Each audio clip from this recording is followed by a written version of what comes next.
حال از خواهر فاطمه قربانی تقاضامندیم مقاله‌ای را که تحت عنوان عدالت در اندیشه سیاسی استاد مزاری تدارک دیده‌اند به سمع عزیزان برسانند.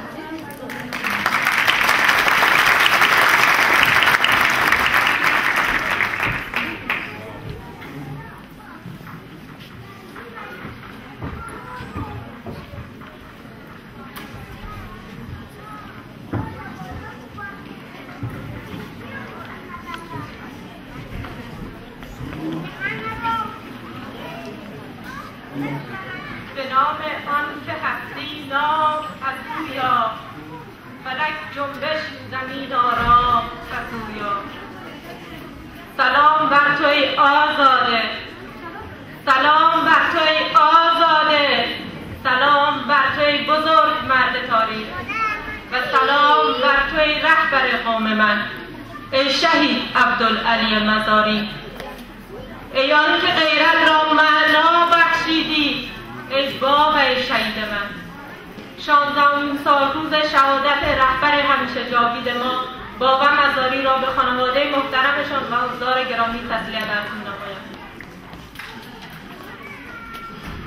عدالت در اندیشه های سیاسی مزاری. تحقق بخشی به عدالت اجتماعی یکی از آرزوهای دیرینه بشر و آرمان و دغدغه اندیشمندان در طول تاریخ بوده است. سرشت و فطرت انسانها فارغ از هر گونه عوارض انسان را به سوی عدالت و عدالت‌خواهی کشانده و انسانهای بزرگ و عدالت‌خواه در تکاپوی این مهم به شام پیری رسیده‌اند. اگر با رویکرد جامعه شناختی به تحلیل و تجزیه اندیشه‌های سیاسی اندیشمندان از متفکرین یونان و قرون وسطی گرفته تا متفکرین جدید و معاصر همگی عدالت را عنصر اساسی و کلیدی در منظومه تفکرشان قرار داده و در راستای مصداق بخشی به آن شعارها ستوده‌اند. شهید مزاری رحمت الله به عنوان یک از چهره‌های برجسته در میان کاروان عدالت‌خواه جهان ظهور کرد و تمام عمر خود را برای شناسایی، تعریف دقیق عدالت و جستجو برای تحقق آن صرف نمود تا اینکه در این راستا به خون غلتید و جانش را قربانی این مهم نمود. زمانی که استاد مزاری تاریخ غمبار کشور را به نقد گرفت و وضع اسفناک اجتماعی و سازه‌های اندوهبار مردمان به زنجیر کشیده را نظاره می‌نمود، فرزانه‌وار در صف مستمندان طبقات محروم و طبقات استثمار شده جامعه خویش قد علم کرد و تحقق حقوق عادلانه کلیه اتباع کشور عام از پشتون، هزاره، تاجیک، ترک‌تباران و اقلیت‌های دینی، مذهبی و قومی افغانستان را با بیان رسا چنین طرح نمود: ما مردم افغانستانیم، هیچ نژادی را نمی‌خواهیم نفی کنیم. ترکمن است، هزاره است، تاجیک است، پشتون است و هر کس درباره سرنوشت خودش تصمیم بگیرد. این حرف ماست. اگر کسی بیاید و نژاد خود را حاکم سازد، دیگران را نفی بکند، این فاشیستی است. این خلاف رسوم بین المللی است. بنابراین ما تکرار می‌کنیم ما نیاز به این همبستگی داریم و نیاز به این کمک داریم. ما اگر در افغانستان به حق خود نرسیم و هویت پیدا نکنیم و موقعیت سیاسی خود را تثبیت نکنیم، کسی برای برادرانی که در خارج پراکنده است ارزش قائل نمی‌شود.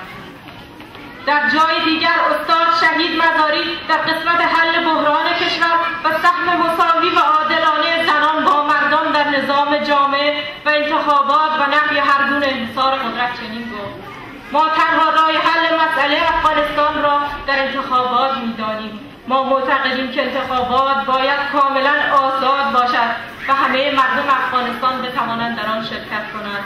ما سیستم انحصار را به هر شکل و شیوه آن رد می‌کنیم و طرفدار شرکت کلیه مردم افغانستان، اهم از زن، مرد، پیر، جوان و غیره برای تعیین سرنوشت سیاسیشان هستیم.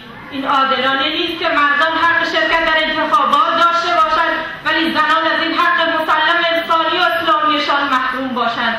همه حق دارند که در انتخابات شرکت نمایند. همینطور رهبر شهید در یکی از مصاحبه‌هایش گفته است: حق طبیعی همه مردم و ملیت‌ها که در سرنوشت آیندهشان سهیم باشند و تصمیم بگیرند. یکی از خواستهای عمده و اساسی حزب وحدت تامین حقوق ملیت هاست، چون در این انقلاب در 14 سال جهان مجروح دادند. در مسئله آوارگی و مهاجرت همه شریک بوده، پس در تصمیم گیری هایش هم باید همه شریک باشند. دیگر دوران این گذشته که یک قشر خاصی و یک نژاد خاصی بر دیگران حکومت کند. ملیت‌ها این خواسته های اساسیش را هم طبق نفوذ می‌خواهند، یعنی هر ملیتی در افغانستان طبق نفوذش باید سهم داشته باشد در سیاست، در تشکیل دولت و در تصمیم گیری های امور کشور خود. از آنجایی که تاریخ افغانستان یک ستم دوامدار و تبعیض قومی را تجربه کرده است، ساختار اجتماعی که در این کشور شکل گرفته در بازی‌های سیاسی، حتی در انتخابات، حقوق بسیاری از اقوام نادیده گرفته می‌شود. در دموکراسی آزاد غربی وقتی دموکراسی و رأی اکثریت محور قرار می‌گیرد، حقوق اقلیت‌ها یا بازندگان انتخابات در قالب حقوق مدنی و جامعه مدنی به طور طبیعی و قانونی برآورده می‌شود. ساختار فرهنگی جامعه چنان است که بازندگان انتخابات خود را حذف شده از مشارکت سیاسی و حقوق مدنی احساس نمی‌کنند، ولی در جامعه‌ای که از ساختار قومی و قبیله‌ای برخوردار است و تلخ‌ترین بحران نفاق ملی و تنش‌های قومی را تجربه کرده است، اگر تعریف درستی از انتخابات صورت نگیرد و واژه‌ها و اصطلاحات در قالب واژه مرکزی یا محوری تجزیه و تحلیل نگردد، خود به استبداد منجر می‌گردد و یک بار دیگر تاریخ افغانستان بر دایره تنگ نظری‌ها، افزون‌طلبی‌ها و تبعیض نژادی به چرخش در می‌آید. به همین دلیل با توجه به وضعیت بحرانی سیاسی و نظامی افزون و تنش‌ها و نفاق افسانه‌گسیخته ملی در این کشور، رهبر شهید انتخابات آزاد را به دور از محوریت عدالت اجتماعی کارساز نمی‌داند و به این باور بود که انتخابات آزاد منهای عدالت اجتماعی در چنین ساختار اجتماعی و پس‌منظر تاریخی به استبداد منجر می‌شود و دموکراسی سرپوشی می‌گردد برای توجیه تبعیضات و ستم‌ها در قالب مدرن آن.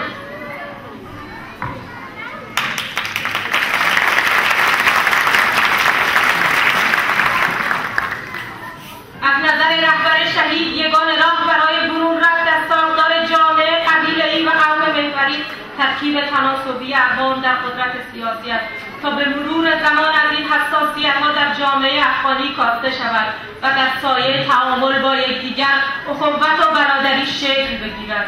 ساختار قدرت معمولاً از بستر ساختارهای اجتماعی در یک کشور شکل می‌گیرد و شهید مزاری با توجه به شناخت اجتماعی که از جامعه و مردم کشورش داشت، ترکیب تناسبی اقوام و انتخابات آزاد را با محوریت عدالت اجتماعی مطرح کرد و نظریه گفتمانی خود را برای جامعه‌ای که چنین ساختاری برخوردار است ارائه داد. گرچه که امروزه برخی از روشنفکران و سیاستمدارانی که در غرب زندگی کردند بدون اینکه شناخت درست از ساختار اجتماعی افغانستان داشته باشند و نگاه نقادانه به پس‌منظر تاریخ این کشور نمایند، شعار انتخابات آزاد را منهای ترکیب تناسبی اقوام و عدالت اجتماعی سر می‌دهند. مزاری اندیشمند با شناختی که از ساختارهای حاکم بر جامعه افغانستان دارد و پس‌منظر تاریخی افغانستان را که در ذهن خود حک نمودند، او حتی دموکراسی بدون عدالت اجتماعی و بدون ترکیب تناسبی اقوام را کارساز نمی‌داند. از این جهت واژه عدالت اجتماعی را محور نظری گفتمانی خود قرار می‌دهد و دموکراسی را نیز در شایین واژه تفسیر می‌کند.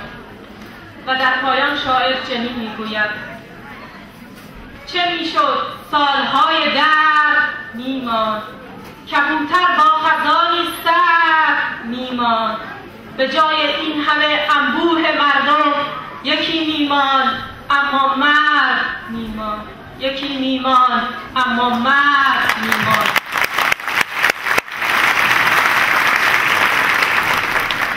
تشکر از توجه شما خواهران و برادران گرامی.